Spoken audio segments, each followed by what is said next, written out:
აუკრძალეს მოქალაქეთა პოლიტიკურ პარტიებს საქმიანობა პირდაპირ, მათ შორის მიიღეს რეპრესიული კანონი, რომლის თანახმად პოლიციას აქვს უფლება თუ დაინახავს ვინმეს ნიღბით 15 დღით გაუშვას საპატიმროში.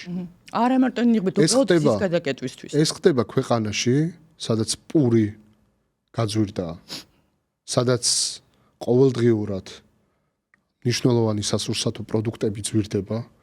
ჩვენ ცხოვრობთ ქვეყანაში, სადაც არ არსებობს სახელმწიფო გადასახადი, არც მუნიციპალური გადასახადი, რომელიც შემცირდა, სამჯერ გაიზარდა ივანიშვილის პირობებში. ჩვენ ცხოვრობთ ქვეყანაში, სადაც ინფლაცია არის ყველაზე დიდი ტვირთი. ცხოვრობთ ქვეყანაში, სადაც საბანკო ვალების გამო ქართველები საქართველოდან გადიან და ნაცვლად იმისა, აი ამ პრობლემაზე ჩვენ რო საუბრობთ, ივანიშვილი პასუხობს, რომ უნდა აკრძალოთ. ივანიშვილი და მათ შორის მისი ბიორობოტები არალეგიტიმურ პარლამენტში. დღეს გამოვიდა ერთი ქალბატონი და ჩვენ თანამოქალაქეებს და ჩვენი თანამოქალაქეების ბრძოლას რუსთაველის გამზირზე ერთი ვიწრო ჯგუფის ბრძოლა და რა